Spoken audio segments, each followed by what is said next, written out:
벌써 4년 이상 지속되고 있고요. 유럽에서 가장 골치 아픈 현안이라고도 볼 수 있겠습니다. 잊을만 하면 그리스 문제가 터져서 마치 지금 이 채권국과 치킨 게임을 벌이고 있는 모습들이 전개되고 있는데요.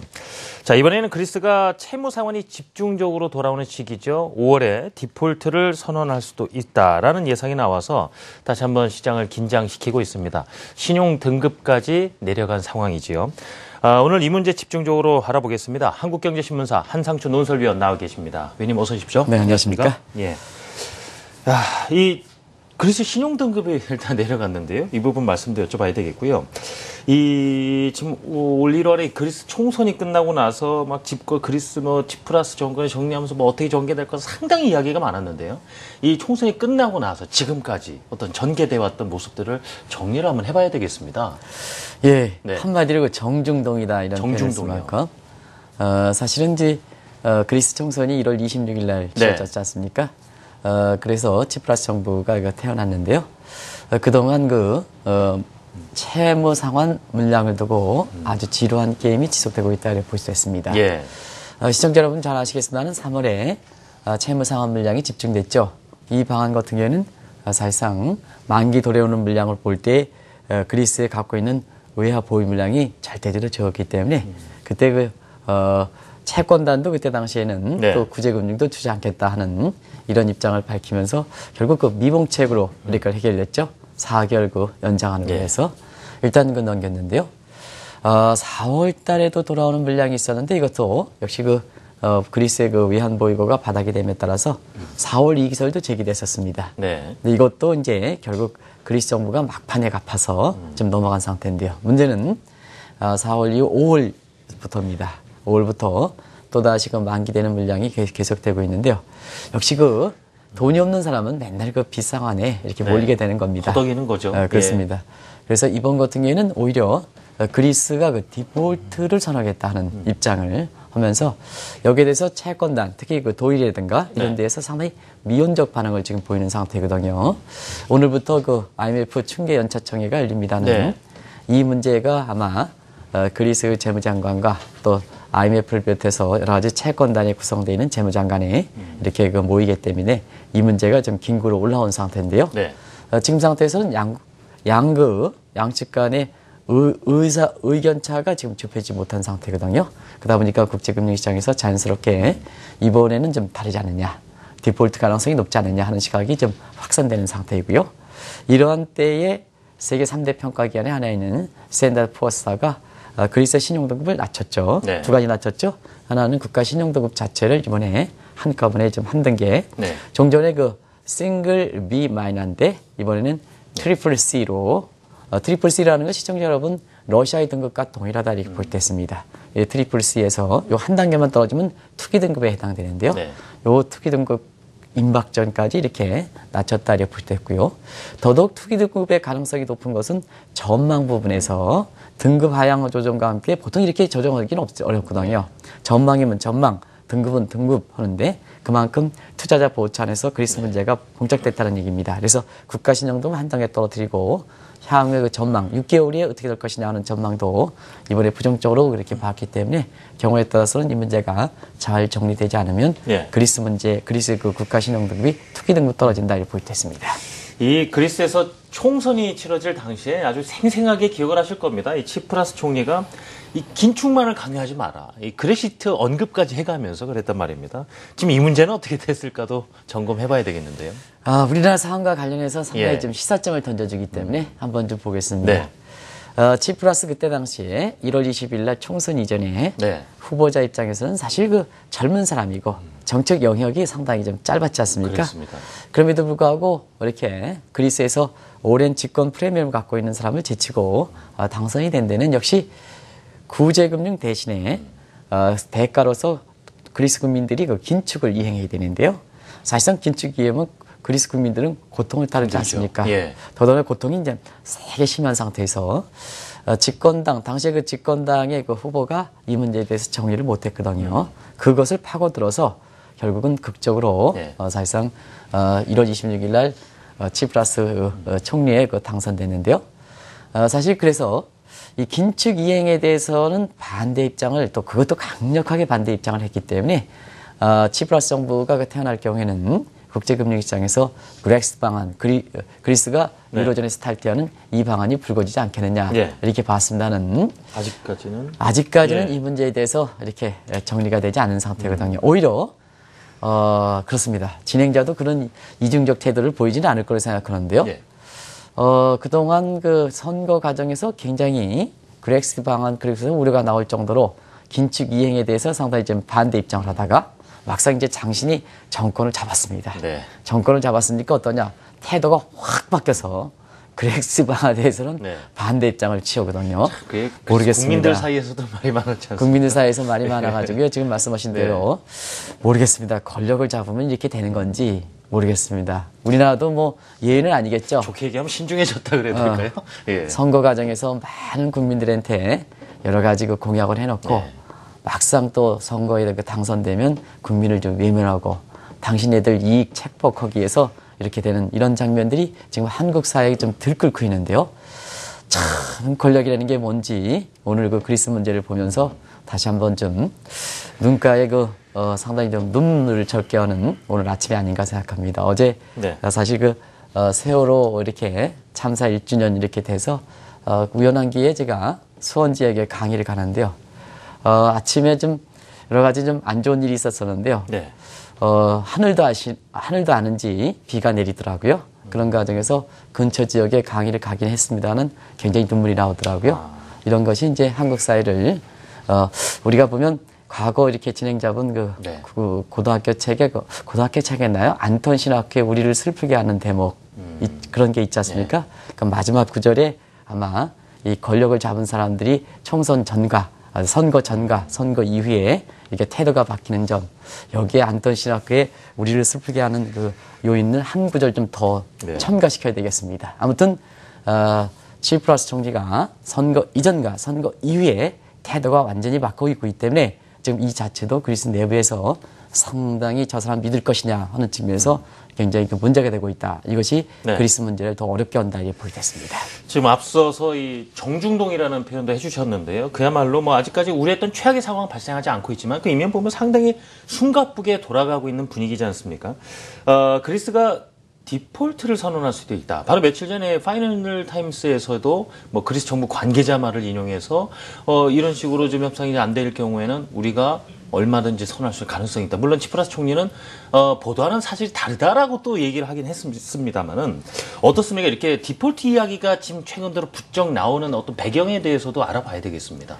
네, 일단은 그 만기 도래오는 물량 대비해서 그리스가 외화 보유를 갖고 있느냐 하는 측면 하나, 그다음에 채권단에서 구조금융을 줄 것이냐 하나 두면, 세 번째는 국제 협상일 때는 이제 협상에 유리한 카드를 접기 위해서 협상의 전략이라는 게 있거든요. 그런 세 가지가 잠에서 우리가 이번에 그 파이낸셜 타임스에서 지금 그 보도했던 내용들 이것이 지금 구체성을 띠느냐 하는 것을 좀 점검할 필요가 있는데요. 일단 5, 6월 경에 만기 도래분이 25억 유로가 되는 겁니다. 시청자 여러분, 우리나라 사람도 어거키 굉장히 좀 지금 이렇게 너무 자기 자신이 갖고 있는 여부와 관계없이 쉽게 생각합니다는. 이게 25억 유로는 지금 그리스의 지금 현실적 여건을 볼 때는 굉장히 종합감정의 수준입니다. 지금 채권 발행도 어렵고 다 외환 보유도 어려운 상태에서 26억 유로 같은 경우는 사실 어려운 상태거든요. 이런 상태에서 그리스가 디폴트의 가능성의 염려에 대해서 채권단이 아주 냉담한 반응을 보고 있습니다. 그중에서도 채권단의 가장 그 핵심이 독일이 아닙니까? 독일이 종전과 달리 그리스가 유로존에서 탈퇴해도 괜찮다 하는 입장으로, 왜냐하면 시장에 다 반영돼 있다. 이제 그리스가 유로존에서 탈퇴하는 그런 영향 같은 경우는 시장에 이미 다 발표하기 때문에 특별히 문제가 없다 하는 식으로 굉장히 냉혹한 입장을 보이는 상태거든요. 그래서 한편으로 있어서는 그리스가 채권단과의 그 협상에서 유리한 카드를 하기 위해서 일부러 좀 선도적 입장에서 디폴트 문제를 치고 나오긴 했습니다는. 여기에 대해서 채권단이 사실상 말리지 않기 위해서 굉장히 냉혹한 입장을 보이는 상태거든요. 그래서 의견 이렇게 이게 조율되지 못하고 있습니다. 그런 상태에서 시장에서는 이 디폴트 문제에 대해서 사실 좀 상당히 좀 우려감을 다시 보이고 있는데요. 자, 그러면 진행자분과 같이 좀 풀어봐 가겠습니다. 오늘 그 김민지 이렇게 기자께서 이제 뉴욕 유럽 증시를 이렇게 설명하면서 자 그리스가 디폴트 독일에서 돈 꼬은 그리스가 디폴트 이렇게 되면 네. 자 채권단인 그 독일 주가가 많이 떨어지고 오늘 디폴트 가능성이 제기되는 그리스가 주가가 올랐습니다. 예. 그죠? 네. 어떻게 받아들일 것이냐. 물론 이제 국채라든가 이런 문제는 아주 어려운 상황인데도 불구하고. 채권 시장의 금리가 엄청 또 올랐어요. 그렇습니다. 예. 그 국채 시장은 이제 예. 굉장히 그 디폴트 가능성을 드러내고. 반영하는 거죠. 예. 근데 증시적인 측면에서 보겠습니다. 증시적인 측면은 많은 상황에서 네. 요즘의 세태를 반영하는 게 아닌가 생각합니다. 돈이 많고 금리가 떨어진 돈값이 금리가 떨어짐에 따라서 사실상 돈을 갖고 있는 사람의 행세가 네. 사실 이번에서 그대로 나타낸다는 얘기죠. 지금 상태에서는 금리가 낮음에 따라서 돈을 갖고 있는 사람들이 오히려 돈을 꿔주고 이렇게 갚지 않겠다 하면 오히려 부정적 영향이 더 많이 받아서 독일의 주가가 떨어지는 거고 네. 그다음에 돈을 꼬은 그리스 입장에서는 디폴트 가능성이 제기되는데 불구하고 자 어떠냐 결국은 채권단이 당신네들이 이제 돈을 못 받을 가능성이 있으니까 네. 결국은 주지 않겠느냐 그러면 어떻게 됩니까 이런 심리가 작용하면 그리스의 주가가 많이 떨어졌으면 채권단이 결국 질질 끌려가다 돈 준다 그러면 뭐냐 지금 주가가 저가 매릿이 인정된다는 의미입니다 그런 차원에서 사실상 주식을 매입하는 과정에서 주가가 올라가는데요 네. 이게 돈에 대해서는 그런 것 같습니다. 돈에 대해서는 냉혹한 사약이 아닌가 생각합니다. 예. 우리 사회에서 보면 지금 지도자 직급에 해당되는 사람들이 저는 뭐 지도자급 그에 해당되는 사람은 지도자급이 아니라고 생각합니다. 이렇게 행태를 보이는 것이 사실 국민 입장에서는 국민만 못하기 때문에 네. 그런 측면에서 보면 이 돈이 사실상 좀 제가 얘기는 좀 이런 측면이 좀 그런 것 같습니다. 그래서 오늘 아침에 이 그리스 문제를 하긴 하지만 네. 우리 사회의 일면을 보는 것 같아서 상당히 좀 슬프게 하는 것 같습니다. 알겠습니다. 네. 자, 그렇다면 지금 만약에 그리스가 정말 뭐 디폴트를 선언한다면 그의 파장에 대해서도 전망하는 이야기들이 많이 나오고 있는데요. 역시 뭐 그 미칠 파장에 대해서 정리를 해볼 필요가 있겠습니다. 네, 간단히 네. 정리해 드리겠습니다. 이 문제는 이제 방송을 통해서 왜냐하면 최악의 상황이 안 가더라도 네. 투자하는 입장에서는 항상 최악의 상황을 감안해야 네. 되거든요. 당신분들의 재산을 보호하기 위해서 그러면 어떤 사태가 전개될 것이냐 하는 것을 실제 발생 여부와 관계없이 한 번 정도 점검할 필요가 있는 시점이다 이렇게 볼 때 있습니다. 그런 측면에서 일단 유로존 문제라든가 유럽 통합 문제는 100년 이상 준비한 문제죠. 그러다 보니까 이쪽 분야에 이렇게 사실 우리는 세계 최대 전문가인 UC 버클리의 메리 아이켄 그린 이분 같은 경우에는 그리스가 유로존에서 탈퇴할 때는 그동안 많이 준비해왔고 많은 비용을 많이 드는 점을 감안할 때 2008년 서프라임 모기론 사태 후에 스퀘어 제곱 정도의 사실 충격을 줄 것이다 이렇게 이제 보고 있는 상태거든요. 예.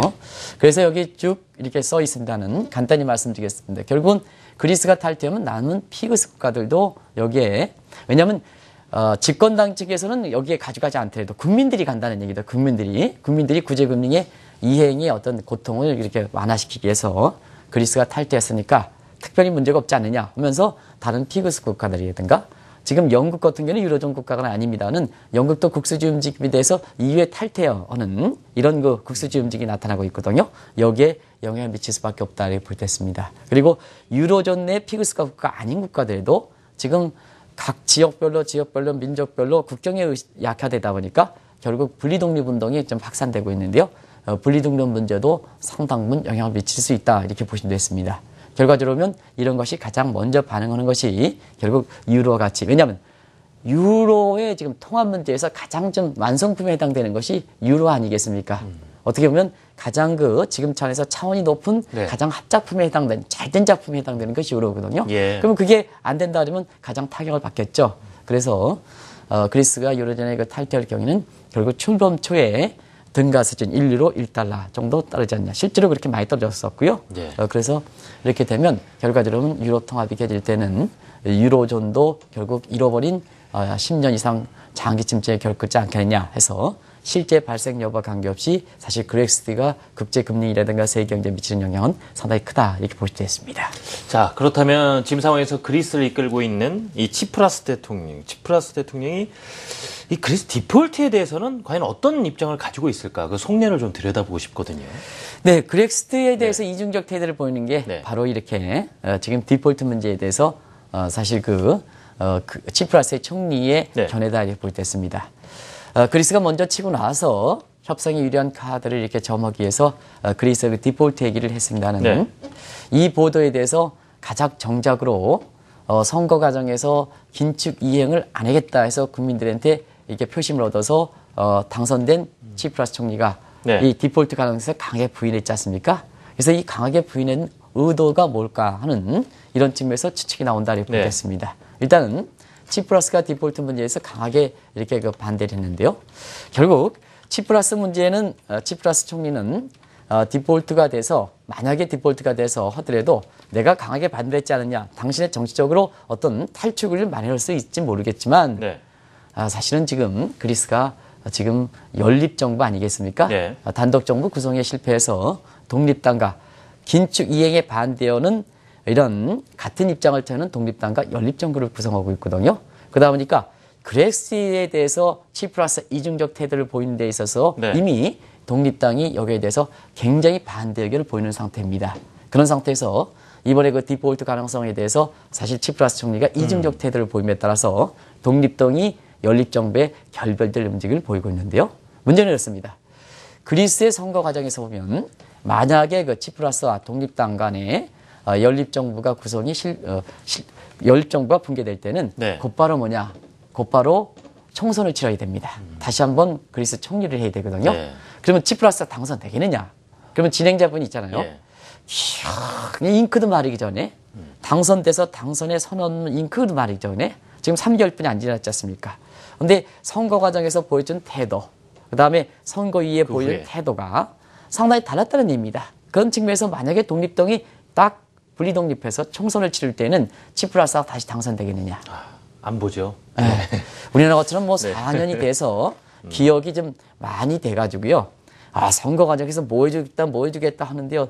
국회의원 선거 되면 아무것도 잘 안 되면 사실 기억이 좀 하면 4년 후에 치면 또 이렇게 공약하더라도 될 가능성이 있거든요. 근데 이건 잉크도 마르기 전입니다. 잉크도 예. 마르기 전에. 그러다 보니까 어떠냐. 지금 한번 보시겠습니다. 그리스 내부에서는 오랜만에 그리스 국민들이 공무원이 그 주도가 돼서 사실 거리에 나와서 시위하는. 근데 이번에는 누구냐? 그동안은 시위 때는 치프라스 총리가 되기 전에 그 거리 시위 앞두고 선두격에 섰습니다는. 뭐냐면 거리 시위를 선두에 섰습니다는. 처지가 바뀌었습니다. 네. 지금 뭐냐? 시위하는 시위대의 프랭카드가 뭐냐면 치프라스 나가라는 얘기거든요. 지금 이 그리스 사태가 이렇게 좀 바뀌고 예. 있습니다. 그래서 치프라스가 디폴트에 대해서 이렇게 반대 입장을 보이더라도 사실 그리스 내부에서 독립당 관계, 그다음에 선거 과정에서 공약했던 문제가 지켜지지 않은 측면에서 그리스 내부의 국민들로부터는 환영받지 못한다. 그래서 상당 부분 곤혹한 입장에 처한다. 이것이 그리스 문제를 더 어렵게 할 수 있을 거다. 이렇게 보시면 되겠습니다. 자, 그런 상황 속에서 이 그리스 밖에서도 말이죠. 참 이런 김에 아예 그리스 유로존에서 탈퇴시키자. 이런 이야기도 빠르게 확산이 되고 있습니다.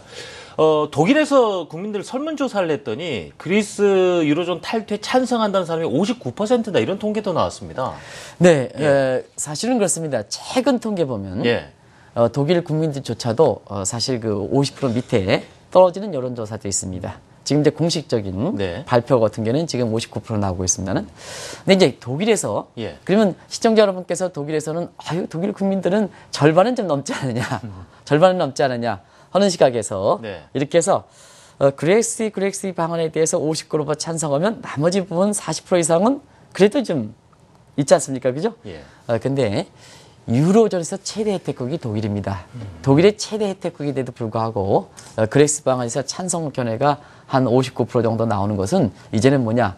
이제는 버틸 수 없는 상황이다 이렇게 부르겠습니다. 결과적으로 보면 이번에 디폴트 방안에 대해서 독일이 입장이 가장 중요한데요. 어차피 트로이카라는 게 ECB, EU, IMF지만 예. 가장 중요한 입장을 차지하는 게 독일입니다. 뭐 미국에서 돈 내겠습니까? 영국에서 돈 내겠습니까? 네. 결국 독일의 입장이 가장 중요한데요. 결국 독일에서도 이제는 임계치를 벗어나고 있어서 메르켈 총리라든가 이런 분들이 어떠냐. 자, 구제금융은 이제는 개혁을 강도 있는 개혁에 들어오지 않으면은 안 된다. 안 된다는 입장이거든요.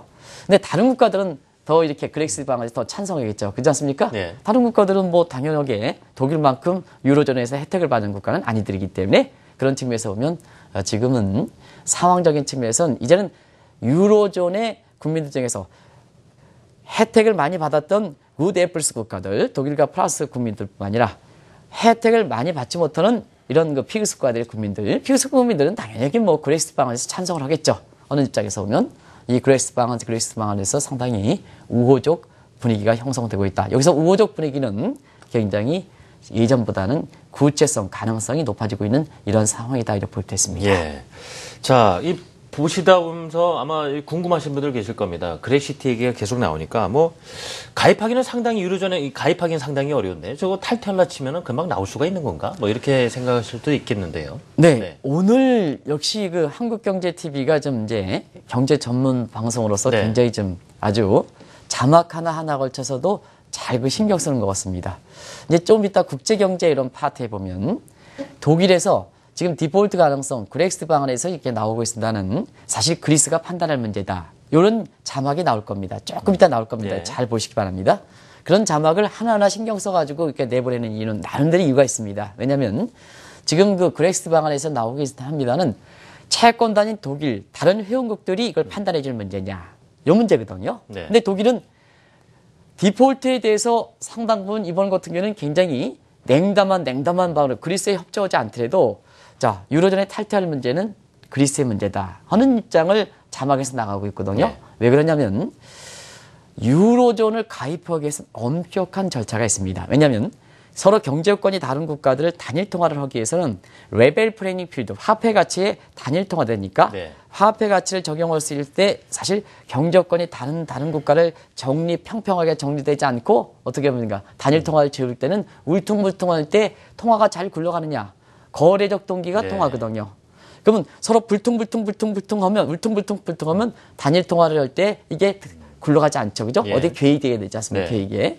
그러면 통화의 기능을 못 한다는 입니다. 그래서 가입되는 절차는 굉장히 엄격하게 규정되고 있습니다. 그래서 환율이라든가 물가라든가 재정적자라든가 그 다음에 금리 같은 이런 수준을 평평한 일정한 수렴 조건에 충족시키자 해서 이것을 경제 수렴 조건이다. 그래서 이코노믹 컨버전스 컨디션이다 해서 굉장히 엄격하게 규정하고 있습니다. 그런데 탈퇴할 때는 유로존 탈퇴는 어떠냐? 탈퇴에 대한 규정이 없습니다.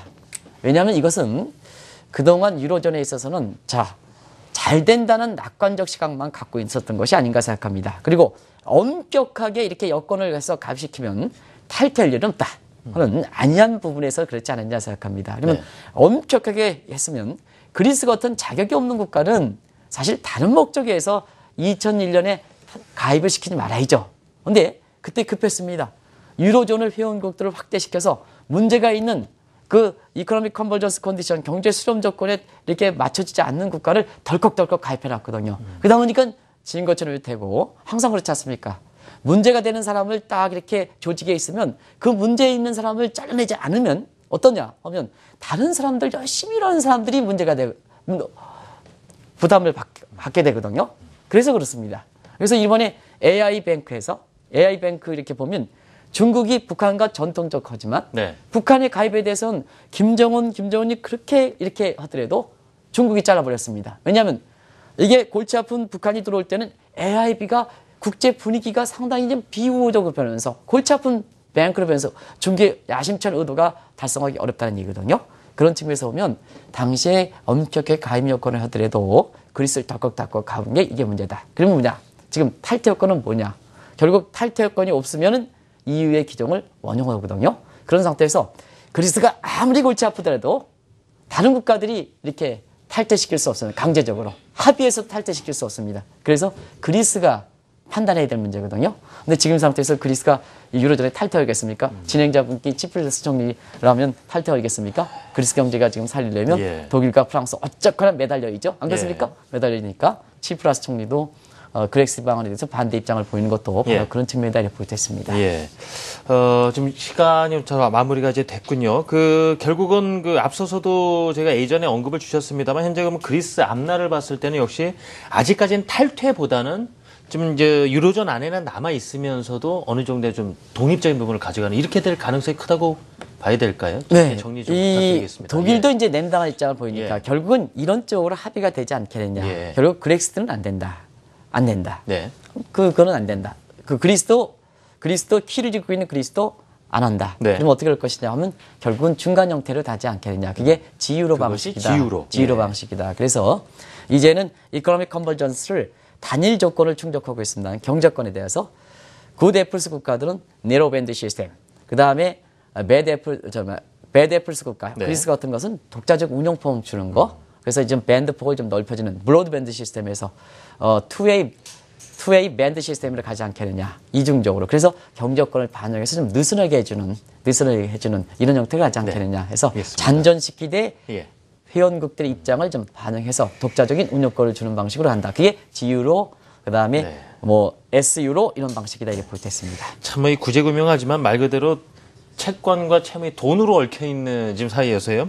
참 이 돈 문제 어떻게 풀어갈지 한번 지켜보겠습니다. 지금까지 한국경제신문사 한상춘 논설위원과 말씀 나눴습니다. 위원님 감사합니다. 네, 고맙습니다.